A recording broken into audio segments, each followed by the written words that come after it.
my beautiful friends, and welcome back to my channel. This is Gnome Creations, and I'm Nova, and I'm so happy to see you today. If you are here today, you have made it halfway through the week, so you are at the summit of the mountain, and you just have to coast on down through the rest of the week and into the weekend.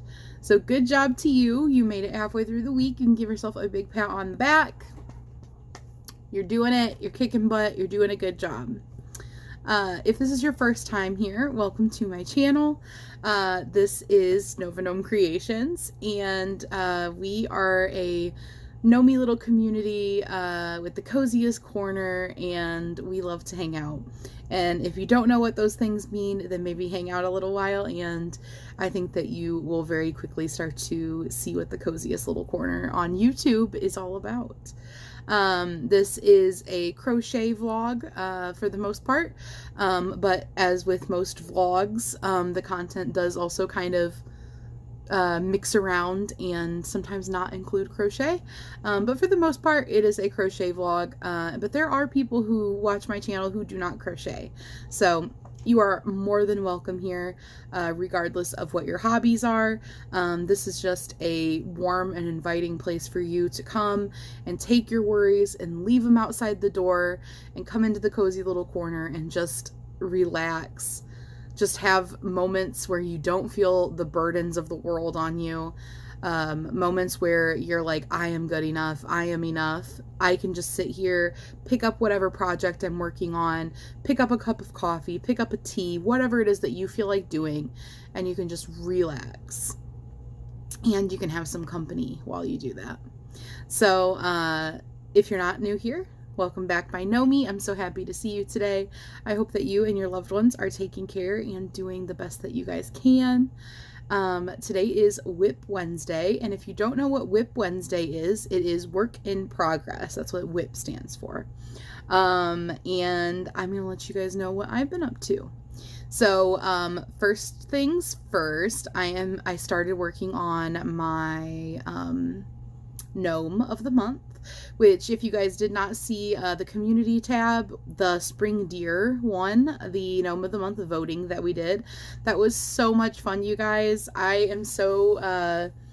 I'm so thankful that I have a community that is so active and interactive that I can do like a video where I'm like, okay guys, you want to vote on my project? And everyone comes out and is like, hey, how about this one? I like this one. Ooh, my favorite is this one. Or I can't pick between these two.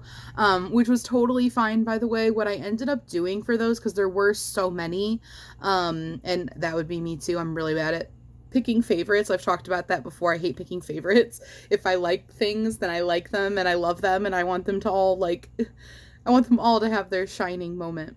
What I ended up doing was I wrote out the name of every gnome, and then I would put a tally for each vote, for each gnome. So if you put more than one gnome, what I did was I just put a tally for each of the gnomes that you put it for. So every vote mattered, even if you couldn't quite make up your mind.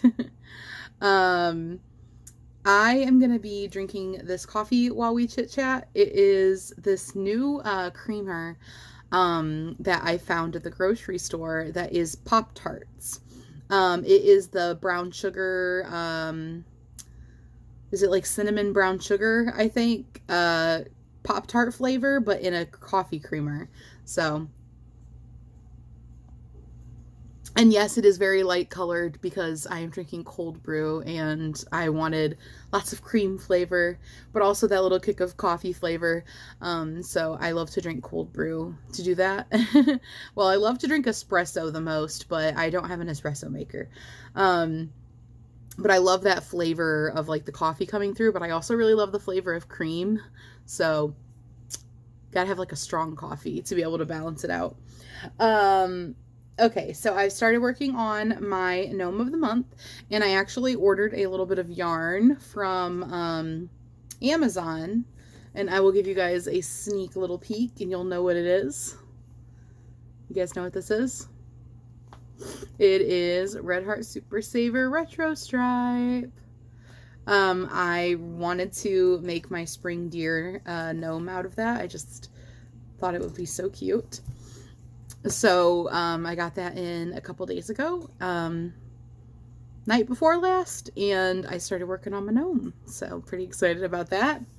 The other thing I have been working on is this.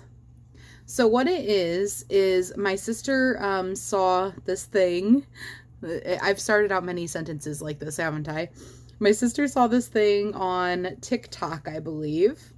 And it was these little leaves that you could use as bookmarks, or you could use them as cable ties.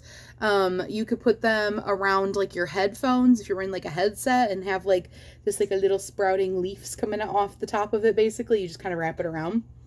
And she wanted some, so I have been working on these. I've made several of them now. This one is an extra long, or not extra long, but like a longish, bookmark. And it's got the little leaves at the top. And I will link the, designer for this pattern, in the description box below. But there is an option to do, a bookmark or to do a cable tie. And I believe the cable tie is what people were using also for the headphones. It basically is the same thing, and I already have it put up and to the side, or I would show you guys. But basically, it's the same thing, except for that it's shorter, and it connects back to itself, so there'll be like a loop right here, and then this goes back up into here. So it'll have like a little loop. It might be a little bit longer than that. And then you can like feed the leaf part through, and it'll kind of like lock it into place, if that makes sense. Of course, you could use them for anything that you want to, but they're just two slightly different designs. But yeah, so she wanted some of those, and so I've been working on those, and now I gotta get it back in a little baggie. So I was working on those yesterday. They're really quick and like a satisfying little project to do when you want to finish something. Like when you want to sit down and just work on something that you're going to finish, and have that, you know, satisfaction of having finished a project. Okay, that's good enough. And I made an extra set of leaves that aren't attached to anything. Because I think that these would be fun to put on, amigurumi. So I might put them on my spring deer, or, I might put them on my project, my floral project for next month. So real quick, before I get into my plans for my floral project, let me pull up the pattern. I want to make sure I give credit to the leaf sprout. Okay, so the website is Once Upon a Cheerio. I knew it was something cute. I just couldn't remember what it was. So it's Once Upon a Cheerio, and I will link this in the description box below. But it is the leaf sprout, cable tie, and bookmark crochet pattern. They also apparently have it in their Ravelry shop for a small fee, it says. Let's see, $2. So they have it in their Ravelry shop if you would rather have, you know, the ad-free version, for $2. All right. So that is what this is. And what I was thinking is this actually might be cute, and they're connected here in the middle. This might be cute to use for amigurumi. And you could technically make as many leaves as you want. Just like keep repeating afterwards. But I figured out what my idea for next month is, what my plan is for next month. So I've been wanting to make a troll doll, like a amigurumi version of a troll doll. I just think they're so fun, and I think it will translate into amigurumi really well. Well, when I made my unicorn, there were some people that said that it reminded them of a troll doll. And I totally get it, because the pattern that I used for the body, which, like I told you guys, I was planning on using that same body pattern and making some different types of things for the next couple of months of this hashtag Moose Flower Power Cow that I'm taking part in. And so when they said that, I was like, sorry, my thoughts are just kind of scattered. That pattern that I'm using, the way that the body is shaped, it has like a cute little tummy. It's like made to kind of like bump out at the front. And it totally would work so well for a troll doll. And then I was like, oh my gosh, I could do a floral troll doll. So I've been thinking about it, and I decided I want to do a floral troll doll next month. So I'm really excited about that. The only ideas that I have, like the only things that I'm thinking so far, is I will make it a little, probably like a little belly shirt. Kind of like the dress I made for the unicorn, but like don't continue it down into the dress. Just have it be like, you know, the little shirt. And then it definitely has to have, you know, how troll dolls have like the gem on the belly button. I haven't decided if I'm going to do a gem or if maybe I want to do a flower as the belly button or something. I'm kind of leaning towards it needs to be a gem, but then I'm also leaning towards this is a floral or a floral interpretation of a troll doll, so maybe the belly button should be a flower. If you guys have any thoughts on that, you can let me know down below what you think. But I'm definitely going to do floofy, colorful hair, and just get really creative with it. Super excited for that, though. I think troll dolls are so cute. And I think it will translate really well into amigurumi. Those are something that I've been working on that are like quick little makes, and an idea or a plan that I came up with for next month. What am I working on actively right now, other than my gnome of the month? And like, you know, technically having a lot of WIPs that are just sitting to the side and not actually being worked on. You guys know how I got that happy mail recently from Rhonda, and she sent me some drop spindles that she had. Well, I have been going down the rabbit hole for that. So first things first that I did was I went down the rabbit hole of learning about my drop spindles and to know what they were. And I found out then about high whirl and low whirl. And mine, at least one of them is high whirl. The one I'm currently using is a high whirl or a low whirl. It has like two different options. And then the other one that I have, I'm actually not 100% sure. I think it would be considered a low whirl. It's definitely not a high whirl. Like it's kind of towards the middle-ish. So I think it would be a low whirl. And all that means is basically where the weight is centered for the spindle. Since the drop spindle is kind of like a stick, it can either have the weight centered at the top, they can have the weight proportioned, I guess, at the top or at the bottom, and that kind of affects the way that it spins.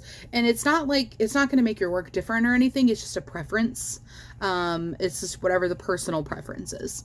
And then that little block that came with it, all I'm referring to, if you don't know what I'm talking about, I will link the video down below, and I will also pop it up here. If you guys haven't noticed, I've been popping little like recommended links up here recently because I figured out how to do that to make it easier for you guys if you want to watch like related videos sometimes. But I'm referring to a Happy Mail that I unboxed. So if you want to see what I'm talking about in more detail, then you could pop over and watch that if you missed it. But it came with like, one of them had like a block at the one end.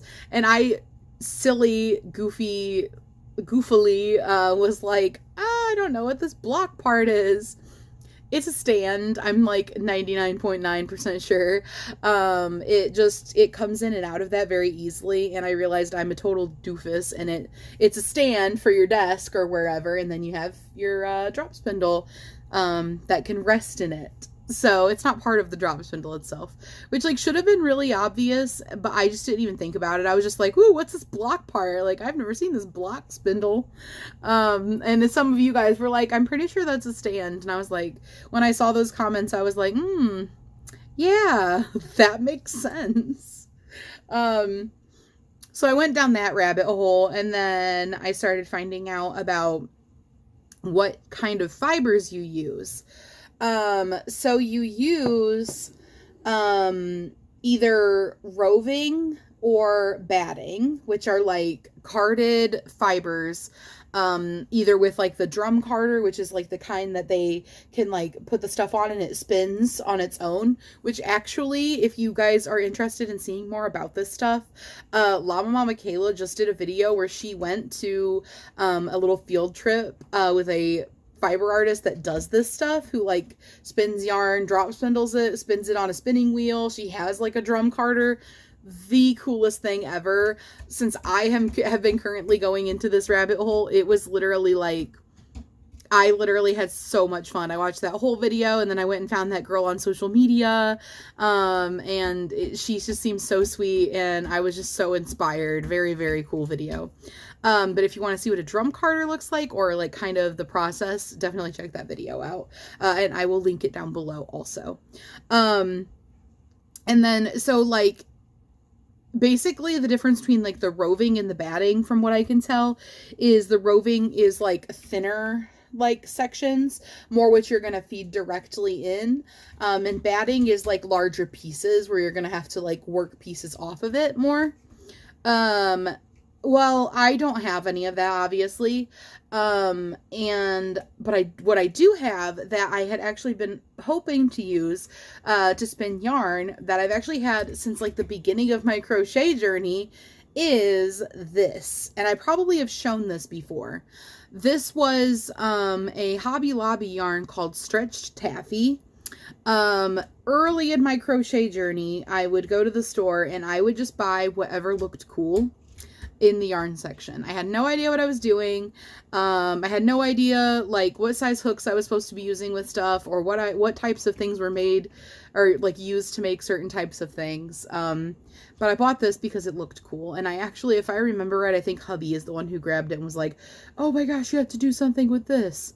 So, this is a super bulky, and it is just like a twisted, like loose yarn kind of. Well, you know, I quickly realized that I was not going to crochet something with this, especially because I got one skein of it. Like, if I was going to make something with that, I would probably need like a bajillion of them. But I very quickly, like, I tried to do stuff with it, you know, using way too small of a hook, I'm sure, because this was early in my crochet journey when I didn't know what the heck I was doing. And I would just use whatever hook I picked up to crochet with whatever yarn I picked up. But I very quickly learned that this was not going to be something that was easy for me to work with. And so it just kind of got stuck in the back and never saw the light of day. And then when I've seen it over time, over like the last year, I kept thinking, I think that would be good to like spin, like for spinning, like for taking apart and using, like for felting, or, you know, whatever. Because you can also use, roving and batting for felting, which I want to try felting too, so, you know, another hobby. But I found you can use this. So the trick is that the first thing that you want to do is, well, okay, it's twofold. You're going to want to loosen this up a little bit because it comes wound. You can't do anything with this. This is very dense. You're not going to be able to pull this apart or do anything, you know, as far as spinning yarn goes. So you need to loosen it up. I already pre-loosened this up a bit, but just to show you what that looks like, you just literally start fluffing it out. And it's a time-consuming process, but you're going to want to give it like a preliminary fluff, you know. Start to get it to fluff out. And then it'll look a little something like this. This is nowhere near as fluffed out as you need it to be to use it. But what you do is you want to take a length of it, and you're going to want it to be about the length of your arm. So you can't really see what I'm doing, but I'm stretching my arm out and holding it. You want it to be about the length of your arm. So for me, that's going to be like here. Well, it's more than the length of my arm. I'm kind of starting at my chest. And then what you're going to do is make sure this area is like really floofed.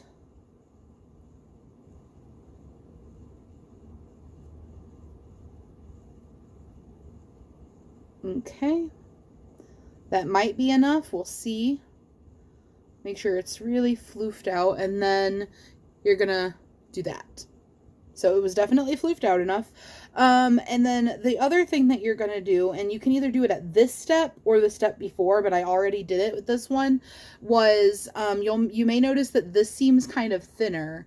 And it's only got like a tiny bit of this blue running through it. Whereas the rest of it, it's kind of like double stranded together. It's pretty easy to kind of separate these two strands.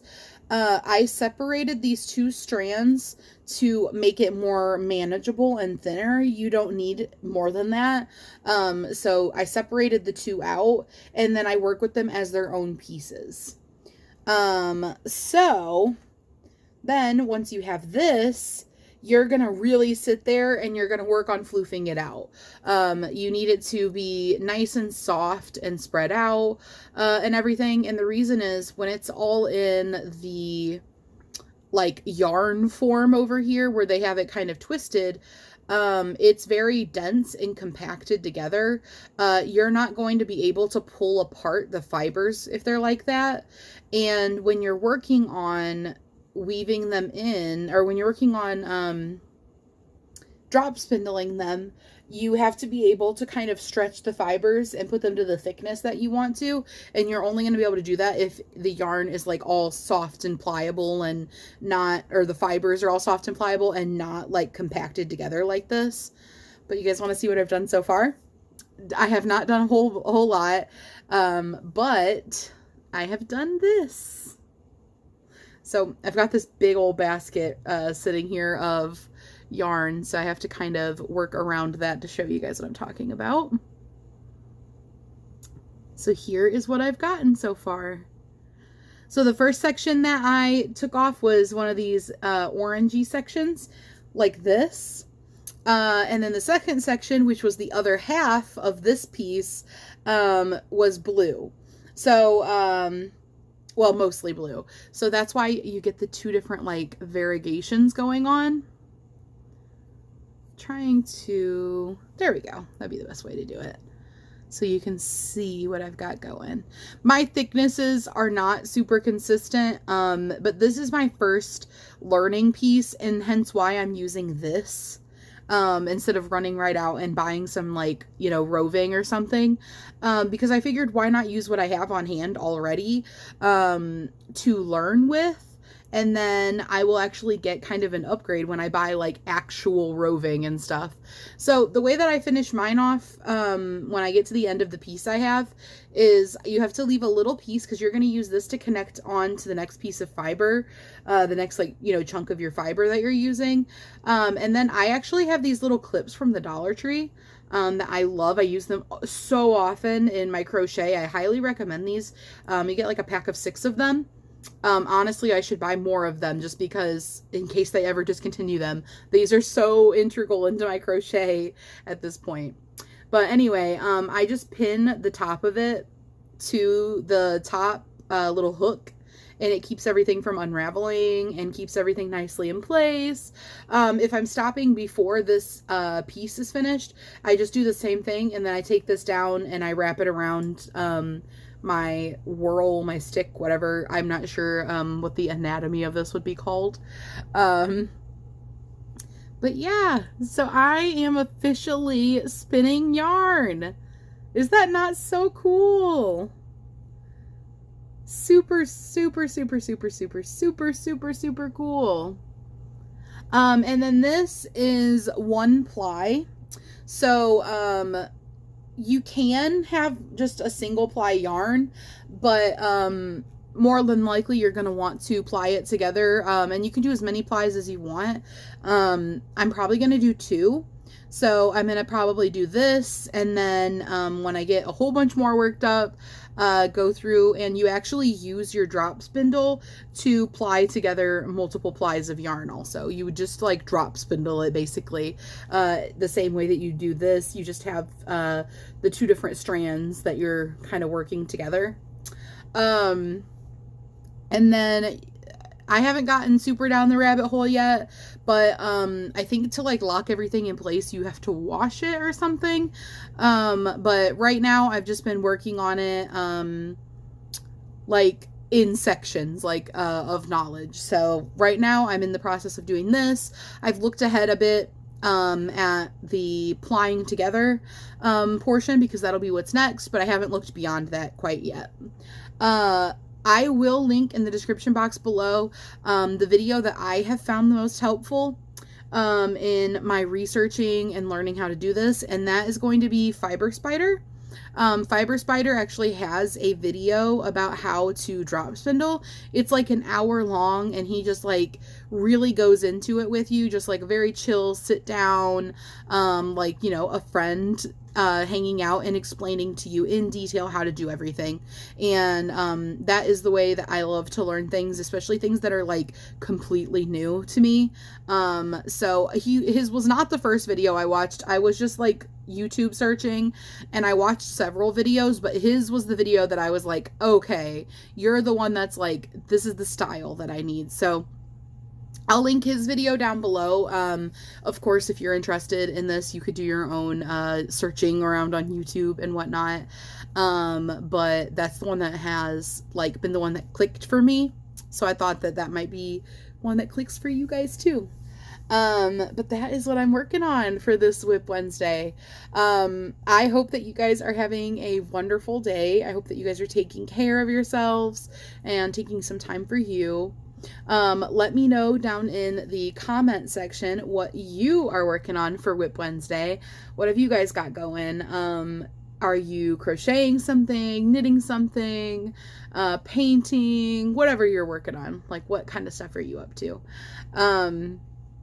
I have some ideas of different things that I want to make.